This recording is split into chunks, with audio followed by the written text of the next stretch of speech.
buenas tardes, queridos amigos. Bienvenidos a Vladimir a la Una. Hoy, 12 de octubre, vamos a tener un programa especial con un historiador venezolano, ensayista, profesor universitario, Rafael Arraiz Luca, a quien le damos la bienvenida. Muchas gracias, por venir. Vladimir. Es un placer tenerte por aquí en el programa. Igualmente, para mí, muy grato.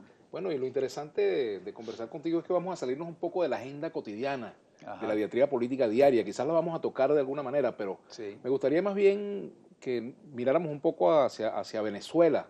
Vale. Y que nos remontemos un poco a ese momento en el cual llegaron los primeros seres que venían del otro mundo, que venían de Europa, ¿no? de la vieja Europa, del viejo mundo, y llegaron a nuestra tierra, ¿no? Y a partir de ahí, bueno, cómo nos cambió la vida y cómo ha impactado todo ese encuentro de dos mundos en lo que somos hoy como país, ¿no? Bueno, yo suscribo lo que acabas de decir, ese encuentro de dos mundos. Esa fue la denominación que se acogió en 1992, no sé si recuerdas. Sí, claro, cómo no. Cuando la celebración del quinto centenario. Se llegó a que la denominación correcta era esa y no descubrimiento, porque descubrimiento dejaba de lado a los pobladores originarios, a los aborígenes. Que ya existían, pues, ¿no? Por supuesto. Ese es un encuentro que yo creo que no debe seguirse ni la leyenda dorada ni la leyenda negra. La leyenda dorada señalaba que había sido un encuentro pacífico, evangelizador, que Europa venía a sacar de la barbarie a unos paganos que estaban aquí. Y la leyenda negra, que había ocurrido un genocidio devastador y que los españoles vinieron a expoliar esto y no hicieron nada. Ninguna de las dos posiciones es cierta. Yo creo que el punto está en el medio de ambas, ¿no? Y aquí hay muchos mitos que hay que revisar. Por ejemplo, uno de los descubrimientos más cercanos en el tiempo es que buena parte de la población indígena muere por los encontronazos bélicos, pero también por las enfermedades. Que traían los El porcentaje de enfermedades fue muy alto. Los aborígenes no tenían anticuerpos frente al sarampión, la viruela, etcétera. Una larga lista de enfermedades y muchos de ellos murieron por esas causas, ¿no? Y después, por supuesto, la diferencia tecnológica. Hay que ver, por ejemplo, que Pizarro controla el imperio inca con 150 personas frente a 300.000 habitantes. ¿Cómo es posible que pase eso? Bueno, esos 150 llegaban con unas armas que los indígenas no tenían y con unos conocimientos que los indígenas tampoco tenían. De modo que ahí hay también mucha tela que cortar, ¿no? Ahora, cuando se habla de resistencia indígena, se ha cambiado el concepto del Día de la Raza, del Día del Descubrimiento, por el concepto de la resistencia indígena. Sí. Yo creo que es un concepto que hay que matizar, porque nosotros, o sea, no se puede negar de que hubo una conquista violenta con rasgos pacíficos en algún caso, pero tampoco podemos negar que el mundo en el que nosotros estamos es el mundo occidental, es el mundo que trajeron los españoles. ¿Cómo negar que la fundación de las ciudades es obra de los españoles en el siglo XVI? Cuando uno se pone a ver que prácticamente todas las ciudades de América fueron fundadas en el siglo XVI y que muy pocas son posteriores, bueno, esa es la obra que queda, digamos así, de los españoles. Y después está el caso de los llamados pueblos de indios, que fueron los pueblos que se fundaron alrededor de las ciudades principales, donde también se instituía, valga la redundancia, las instituciones jurídicas españolas, todo alrededor del cabildo, ¿no? Que era una institución con visos democráticos y con otros visos oligárquicos, digamos así, ¿no? De modo que la denominación resistencia indígena da cuenta de una sola parte del asunto, no da cuenta de la otra. Y la otra parte es que nosotros hoy en día somos producto de ese mestizaje y no podemos negar que dentro de nuestra cultura y dentro de lo que nosotros somos, buena parte se lo debemos a ese encuentro con el mundo europeo, con el mundo occidental, ¿no? Ahora, fíjate, también está el tema del tipo de hombres que vinieron a la conquista, ¿no? Incluso hay hasta tesis que atribuyen lo que somos a un ejercicio genético, ¿no? Sí. Esa es la tesis de Herrera Luque. La tesis de Herrera Luque, por ejemplo, yo en difiero, su libro Viajeros de India, ¿no? Correcto, yo difiero de esa tesis, es decir, ¿En qué sentido difiero? Herrera Luque esa es su tesis doctoral como psiquiatra y él hace un análisis genético de quienes llegaron y dice, aquí hay unas taras y unas locuras. Sí, pero eso es una parte de los que llegaron. De ahí a generalizar que todos los que vinieron eran tipos con una psicopatología en particular, me parece una exageración.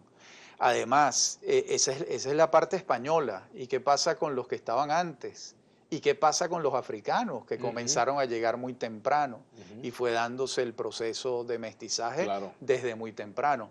Entonces, Herrera Luque hace el análisis de los que llegaron y a mi juicio lo hace incurriendo en una generalización, diciendo, todos estos tipos tenían tales taras psicológicas.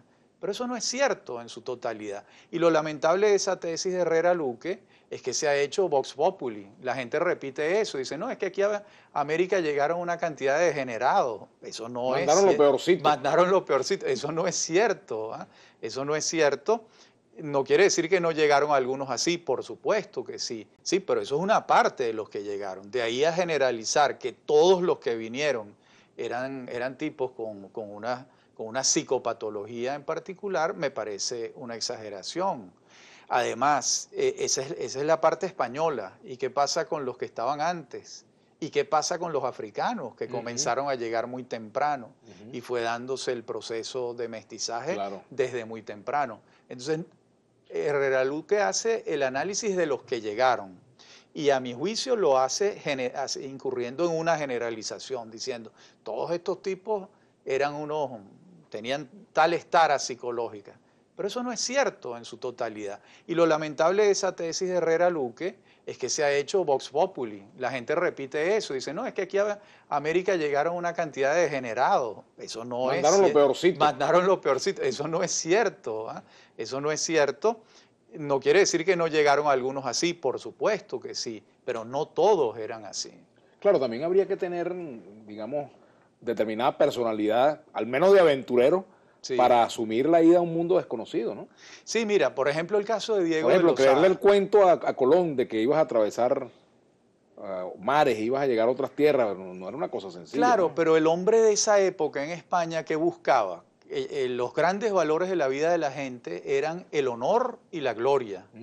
Entonces, si ellos no podían conseguir el honor y la gloria en España, se iban a América a buscarla. Un ejemplo paradigmático, Diego de Lozada. Ese es un muchacho que llega aquí de 22 años. Ni siquiera, bueno, por supuesto que no llega a Caracas porque la funda él, o sea que llega a Coro y después al Tocuyo, es el primer alcalde de Barquisimeto y viene entonces a la gesta de fundación de la ciudad. ¿Qué andaba buscando ese muchacho por aquí? El honor y la gloria. ¿Lo consiguió? Bueno, en alguna medida sí. Hay que también hacer estudio de mentalidades. ¿Cuál era la mentalidad de esos españoles que venían? Otra cosa que también es cierta, la gran mayoría de ellos vino solo, la gran mayoría, sin esposas, sin mujeres, sin hijos. ¿Y qué ocurrió? De inmediato se vinieron con las indias y con las africanas, cuando ya habían llegado las africanas. Y comienza el proceso de mestizaje. Ese es un proceso muy distinto al de los Estados Unidos. Y en el caso de la América española, a mí me parece una bendición. Nosotros no tenemos los problemas históricos de racismo que han tenido los Estados Unidos, porque esas familias iniciales que llegaron allí, llegaron familias que no se mezclaron con los aborígenes. Esa es una de las grandes ganancias españolas que nosotros tenemos, que esos hombres llegaron solos y de inmediato se fueron, el amor cundió con las indígenas y luego con las africanas, ¿no? Ahora, se conoce poco, Rafael, de los indígenas, ¿no? De cómo era la relación, por ejemplo, entre las tribus. Por supuesto, había rivalidades, había pugnas quizás entre ellas, ¿no? Pero quizás no es mucho lo que nosotros nos profundizaron en la escuela, en el conocimiento de cómo era la vida precolombina, ¿no? Eso es cierto.